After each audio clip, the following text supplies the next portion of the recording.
Happy Saturday, and welcome to the Ram Ashram Satsang Weekend Workshop, where you'll learn a modern Satsang method for obtaining peace, light, and love in your life. My name is Eddie, and I will be introducing the facilitator for today's event. But first, I'd like to give you a brief introduction to this weekend workshop. If you'll direct your attention towards your screen, you'll see the first element is Satsang. Satsang is a scientific method whereby we may obtain peace, light, and love in our life. It requires no physical skill, spiritual accomplishment, or meditation experience to begin its practice. Satsang consists of two words, Sat and Sang. Sat means positive energy, and Sang means to be with or to be in the presence of. Therefore, the word Satsang means to be in the presence of positive energy. The next element is meditation. Meditation is an important element of Satsang. When we meditate, we withdraw consciousness from worldly objects and direct it inwards to focus on a single thought. In doing so, our minds become calm and our thoughts become pure, thereby allowing us to obtain higher states of consciousness, such as enlightenment, peace, light, and love. In orientation, there are two types of Satsang, inner Satsang and outer Satsang. An example of outer Satsang would be chanting or attending pilgrimages. Each time we practice outer Satsang, we have the potential to change our behavior. But only through the practice of inner Satsang can we obtain higher states of consciousness, such as enlightenment, peace, light, and love. The Satsang that you will learn today is an inner Satsang, where we meditate in silence. Group session. These weekend workshops are structured for group participation. When we meditate as a group, our focus is improved and our personal progress along our spiritual path is expedited. By regularly attending these workshops, the benefits of group participation are amplified. Joy and inner happiness. All beings wish to experience joy. Joy is the eternal longing of the soul. But only through the practice of inner Satsang can we obtain a joyous state. Each time we practice Satsang, our inner happiness gradually increases, ultimately culminating in a state of joy, which we experience 24 hours a day, 7 days a week. The agenda for today consists of 3 sessions: the informative session, the practice session, and the interactive session. During the informative session, a lecture will be given about a Satsang topic, the founder, or some relevant spiritual topic. During the practice session, you'll receive instruction on how to meditate, followed by a period of practice. During the interactive session, you have the opportunity to ask questions, or there'll be a panel discussion. And now, I'd like to introduce the facilitator for today's event. He has over 40 years of Satsang experience. He's the grandson of Guru Maharaj, the founder of Ram Ashram Satsang. He was born into a Satsang family where he experienced his family members obtain states of enlightenment and lead lives of peace, light, and love. At an early age, he began traveling with the mission throughout India. And during that time, he realized the positive effects that Satsang could have on mankind. And upon arriving to the United States, both he and his wife continued to facilitate Satsangs for local Satsangees. He has led teams of Satsang members in translating important Satsang literature into English and has worked tirelessly to make Satsang more accessible to Western and English-speaking audiences. He currently travels throughout the United States, India, and England, facilitating Satsangs while maintaining his duties as a husband, a father, and an IT executive. Today, he will teach us a rare and ancient form of Satsang as taught by Guru Maharaj. Please join me in welcoming Mr. Sanjeev Kumarji.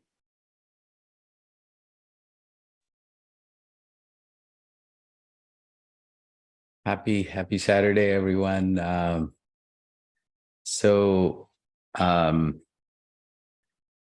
Today, actually, we talk about let's learn something,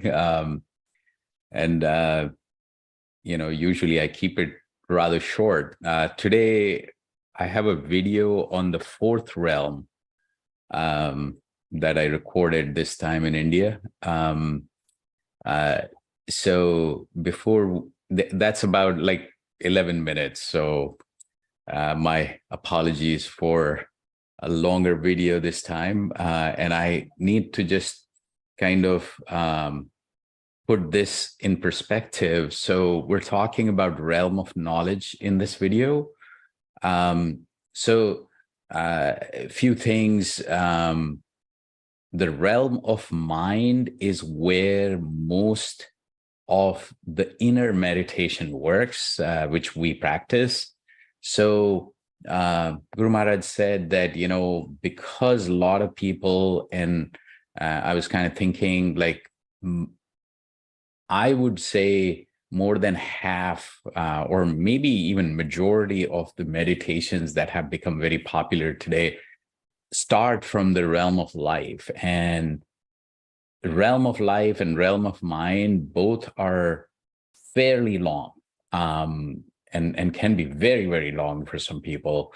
And so what he attempted to do was take the middle of the road, start in the middle, and what still needs to be done in terms of tackling the realm of life aspects.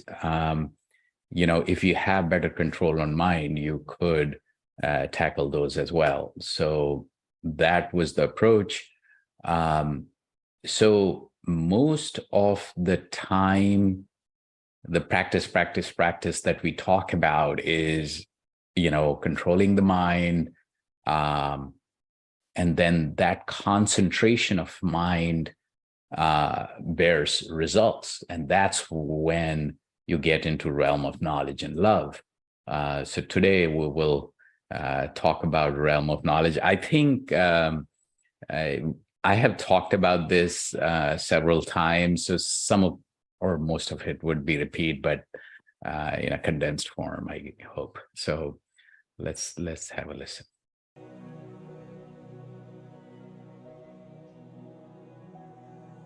Let's talk about the fourth realm, the realm of knowledge. And this is the realm where the third eye opens up. Now, on the internet, there is plenty about the third eye, but there's still a lot of confusion. So, we have two physical eyes, and so what is the third eye? People talk about the pineal gland. So interesting thing about the pineal gland is that it's somewhere in our brain, right? But it controls the hormones that set our circadian rhythm. So when to sleep, when to wake up, and all the things in between. So interesting part here is that there is no direct way of the light to reach there, but that gland works in a way that it perceives what time is day, when it's day and when it's night. So in that sense, it's able to see light, not physically. And that's the crux of the matter here, that there is a third eye which opens up and knowledge appears, in the sense that the abstract concepts that were not clear before become crystal clear. So it's almost the way I would like to explain or express is that This is the realm when literally after controlling your mind and getting the dormant mental powers, mental capabilities to be enabled, you now then get to a place where literally your brain is kind of rewired.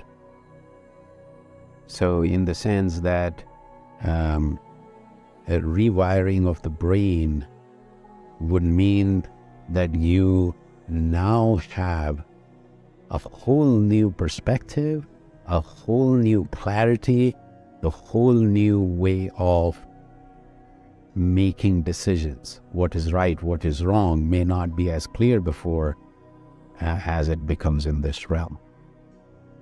And that is why this is also the realm of light. When you have light in the room, you see things. Before that, when it's dark, it was hard to see where you're going and what is there and what is not there.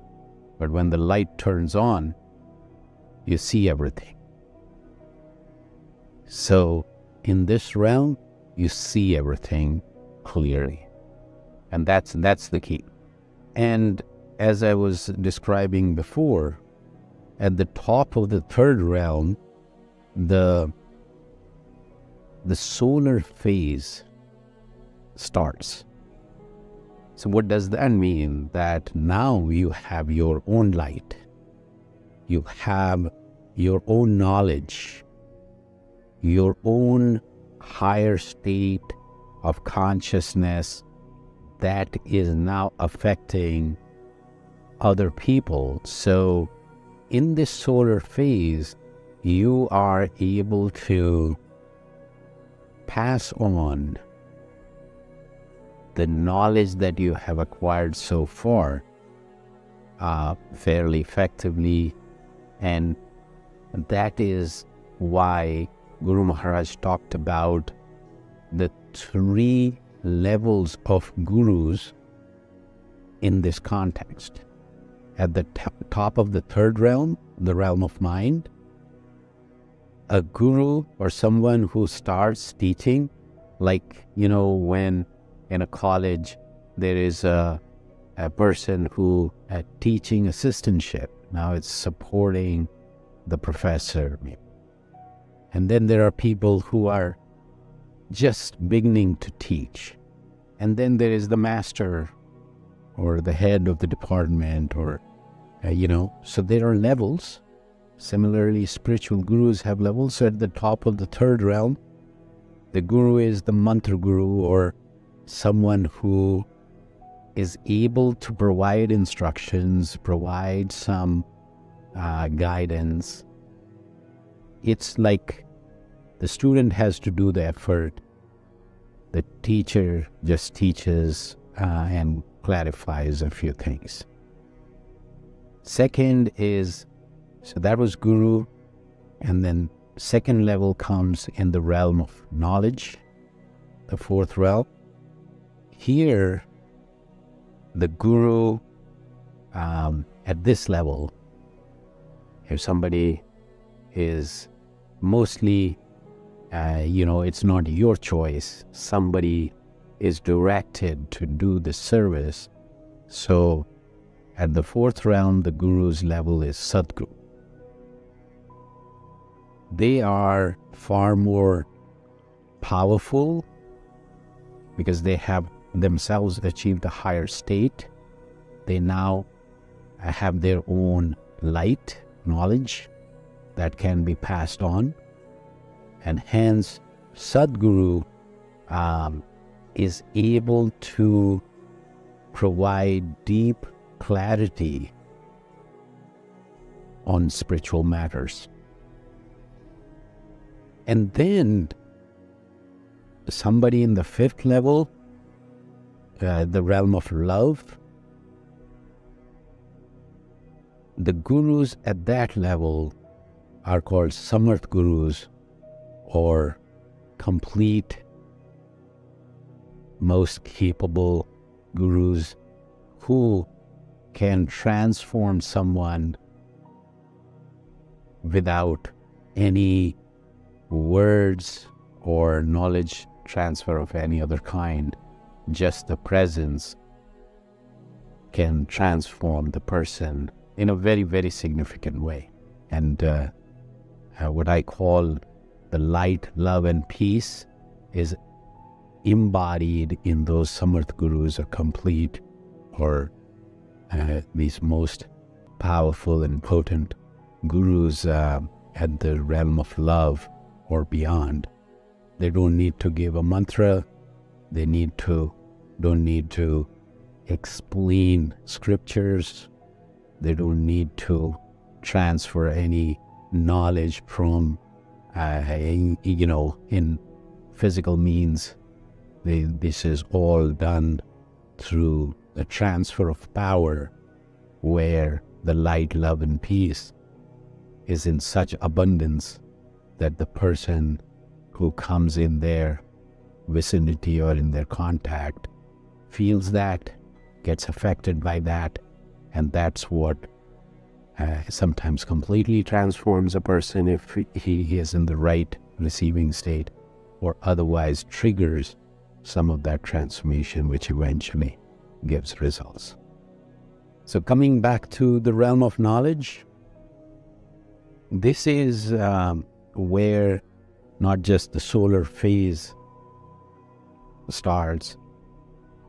Here, the spiritual journey goes on cruise control. So earlier, especially through the first three realms, there's lots of ups and downs, lots of hurdles. Hurdles probably remain in this realm too, because slipping and sliding can happen from anywhere. Actually, the higher you go, the farther you fall. So, while the chances get less, but if you fall, the fall is pretty bad one. So, in the realm of knowledge, you are on cruise control. Your efforts have kind of put you onto this cruise control mode. You acquire this new knowledge, which essentially provides you the ability to understand that you are so integrally connected with the nature, with the people, with everyone. So all consciousness is connected. Once you realize that, what happens? You feel integral part of your environment, and that leads to unconditional love. Unconditional and pure love. So, see you then.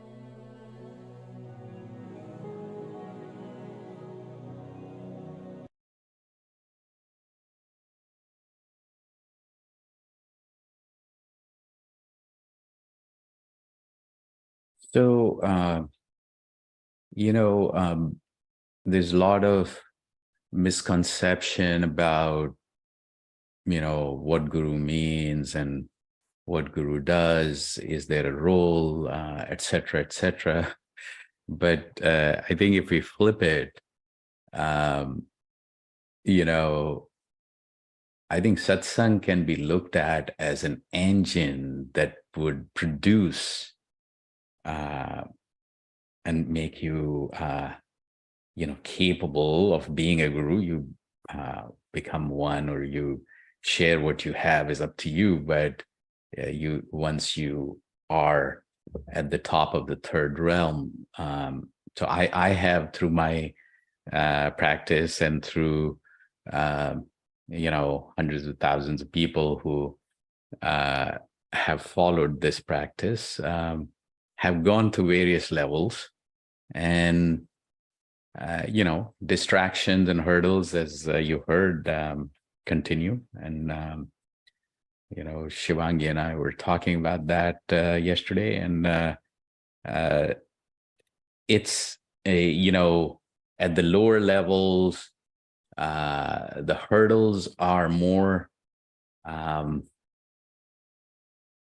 They're more.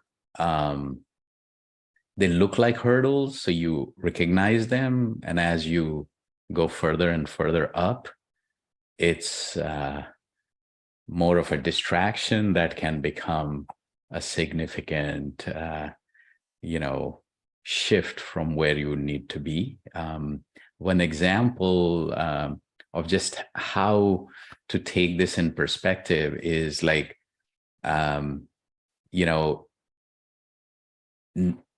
not every, and this was in the context of, I was studying some maturity levels within the companies, and they said like not every company has to be like NASA, where a rocket goes like a degree or two off from its trajectory, then it won't hit the moon. So it is depends on what your eventual goal is. When the goals are defined so precisely, then you have to have a very precise approach. Otherwise, it wouldn't matter as much. Anyway, so with all that, I think we'll discuss further after the practice. So let's get into it. Sit in a relaxed posture and eyes lightly closed, and observe your body is completely relaxed. There's no strain anywhere, and you can sit still for the period of meditation.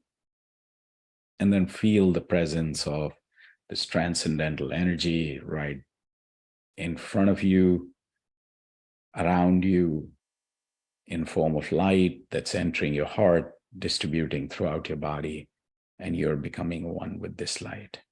If mind wanders away, just bring it back to this thought and this thought alone, that light is entering your heart, distributing throughout your body, and you're becoming one with this light. We'll start with music. Music will fade away, and then we'll continue to meditate in silence till we transition out with music. Let's start now.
Happy Saturday again. Good to be you in Satsang with you all. Before I ask Eddie and Arvindji to talk about the video a bit, Peru, Alina, Luz, Kelly, anything you want to talk about? Questions, comments?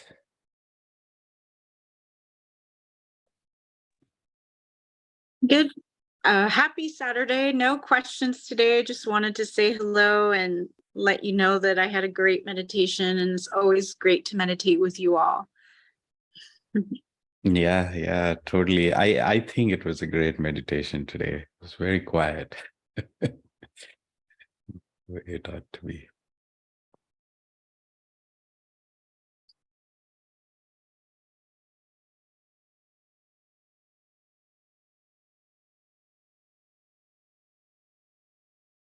So, Alina, how are you?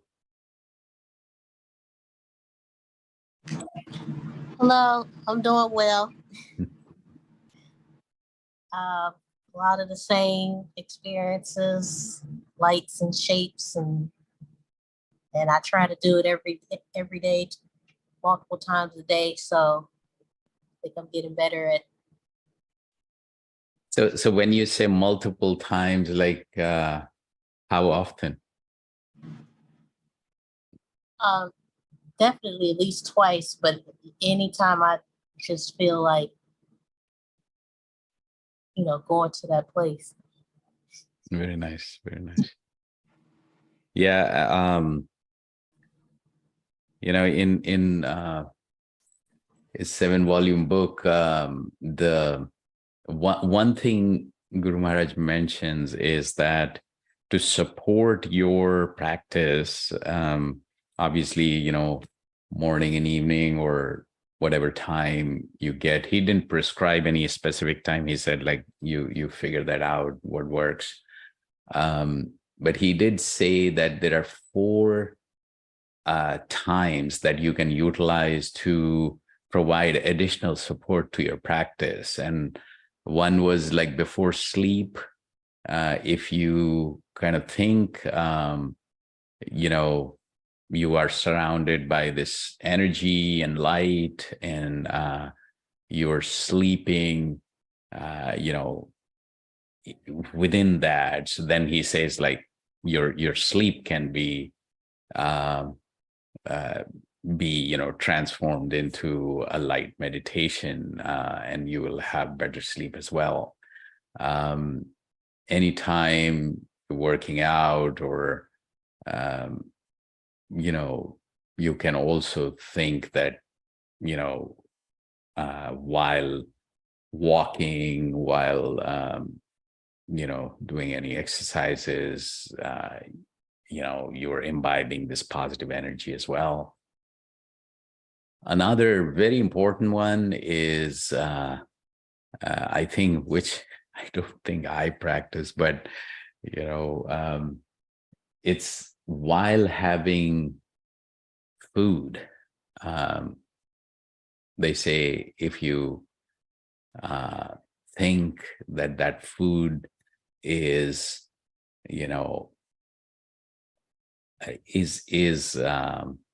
a form of energy, and it is full of energy, and you're consuming that energy and focus that way,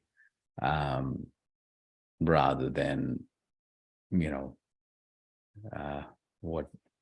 watching TV or talking to people and all that. I think that was the third thing he mentioned. And fourth was, like, as you kind of said, like, whenever you get time to,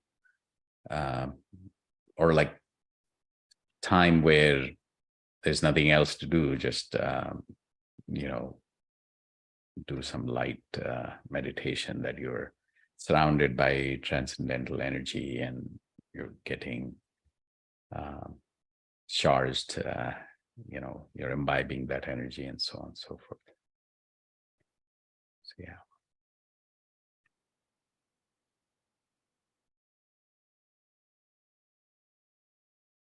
Teru, good to see you. How are you doing?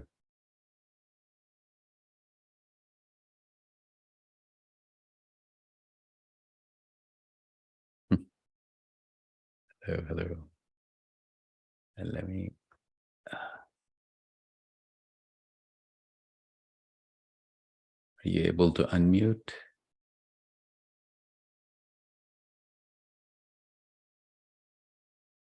Oh, you're still muted. I think you'll have to unmute. Sorry. There you go. Oh, Can you hear? yes. Yeah, now we can hear. Yeah, I'm not used to all this. So. I know. But as I said, I was telling you that I really enjoy this hour with Saturday morning. I look forward to it, and I'm getting there. I'm getting. Yeah. But it was very interesting because my best time of meditation is walking. Yeah. And I do that almost every day. Yeah. And I enjoy that too. But thank you for your help and hope to continue as long as I can. Yeah, absolutely. It's all of what you're saying is like the same thing here. I try to do as much as we can because distractions and hurdles to everything are there, including concentration and meditation and all that. And peace is very elusive. There is no doubt about it. Yeah. So any effort helps. Any effort helps. Yeah. Thank you. Thank you. Good to see you. See you. Also, I did remind everyone, but next Saturday, we're having in person in the Vienna Community Center here in Virginia. So the community center auditorium, 10 a.m. session as well as 6 p.m. session. So there will be an additional session next Saturday. Yeah.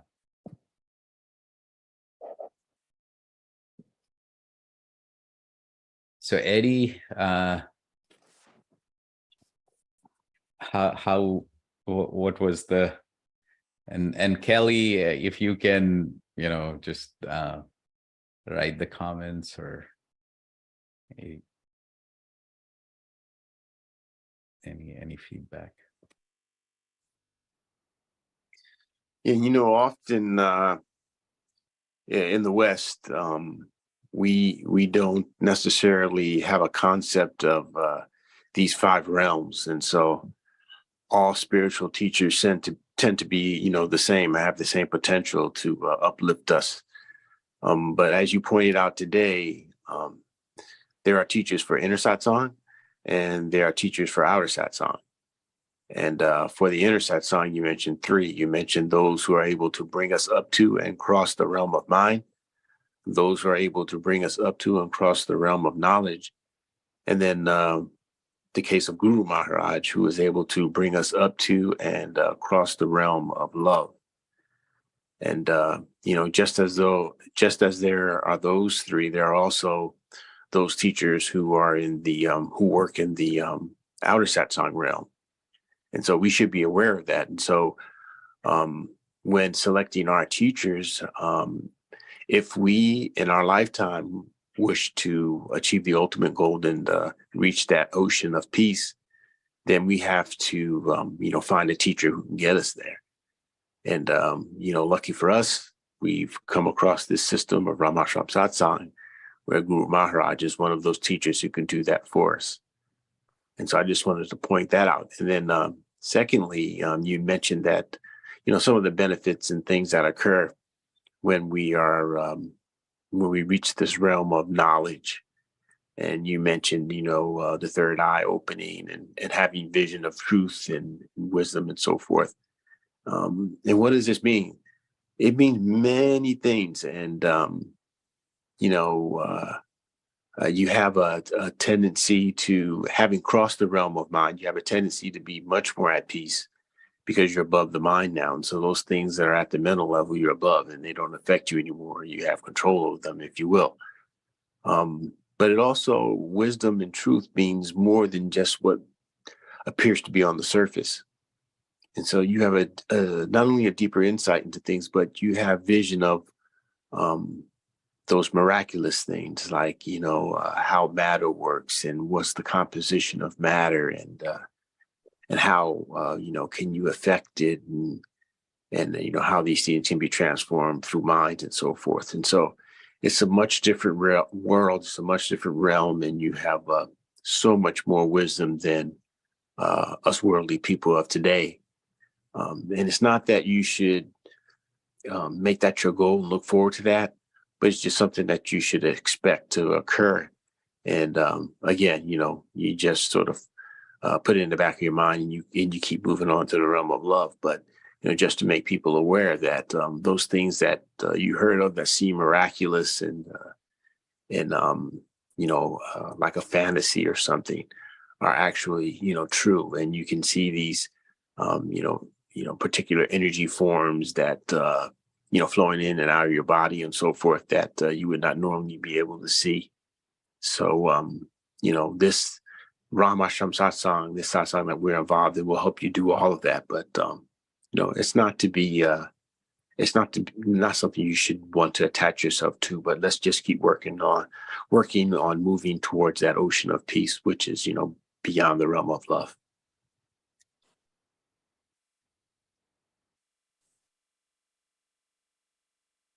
Yeah, actually, even I have seen, I don't know if I showed you the power of focus. There was this book that the authors of Chicken Soup series wrote, and after talking about, so many different techniques, and at the end of the book, they have a chapter called "The Level of Being," like, and level of being they describe pretty much in the same way.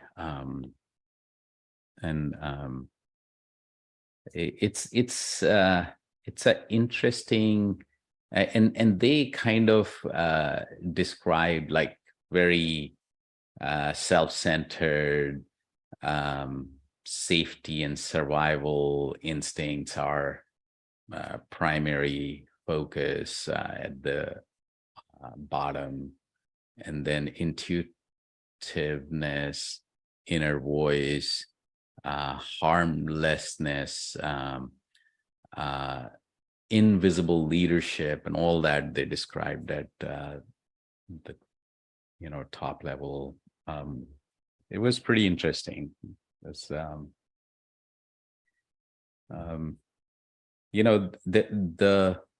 5-week online course that I'm putting together, basically, I want to describe satsang in context of yoga philosophy, in terms of this 5-step or 5 milestones to the destination, so that you can,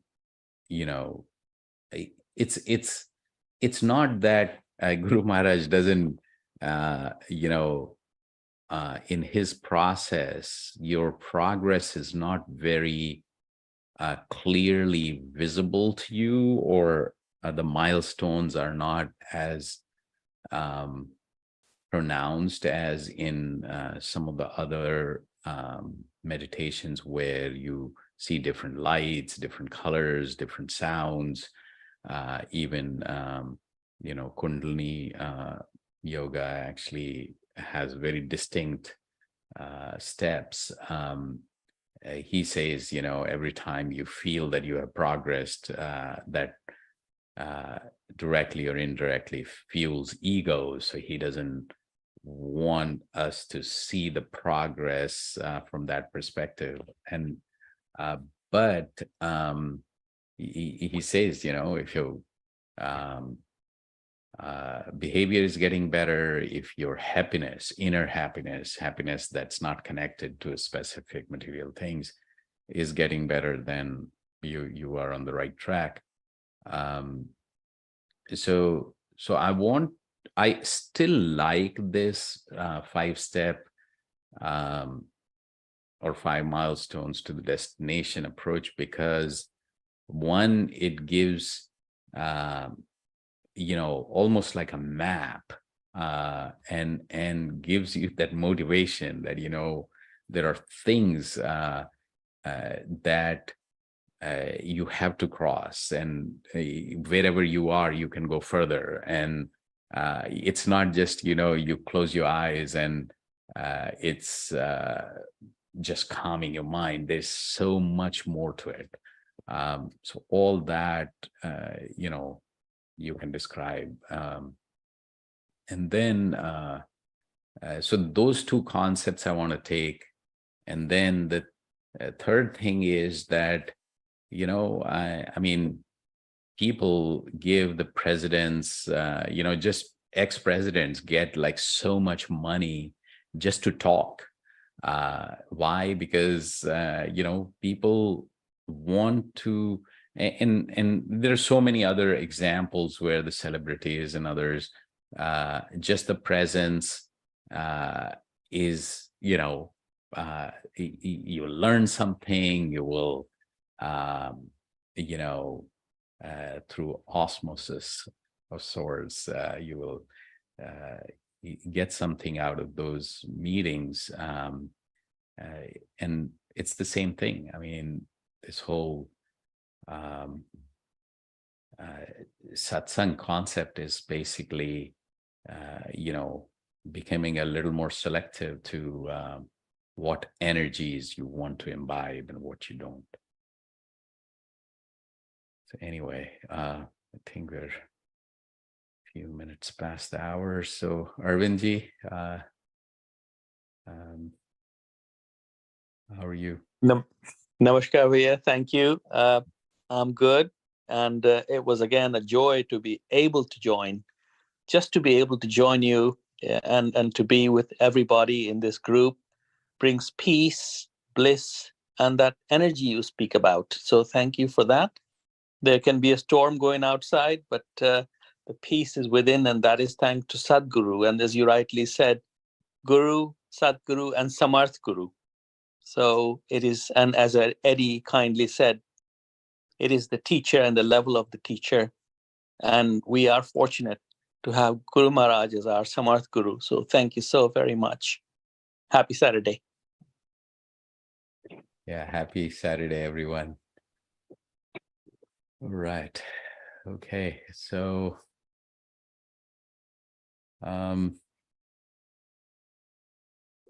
so what do we wrap up with? Shivangi, Omkar, Eddie, Luz?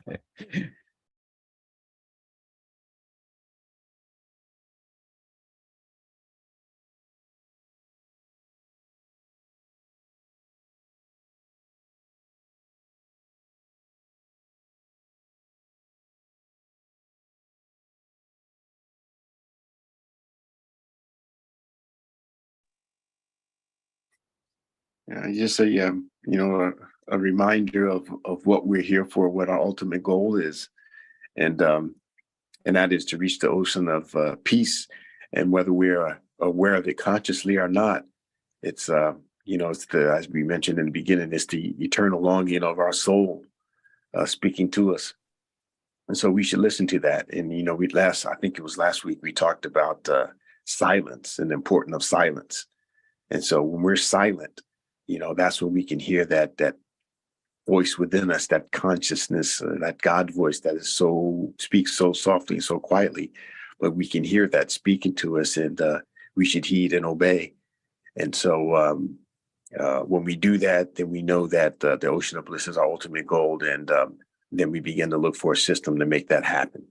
And so that's where we are now. That's why we're here today, because we realize that inwardly, even if not consciously, subconsciously, that this is our goal. This is why we're here in this world. And we're taking time out today to be here to help us achieve that goal.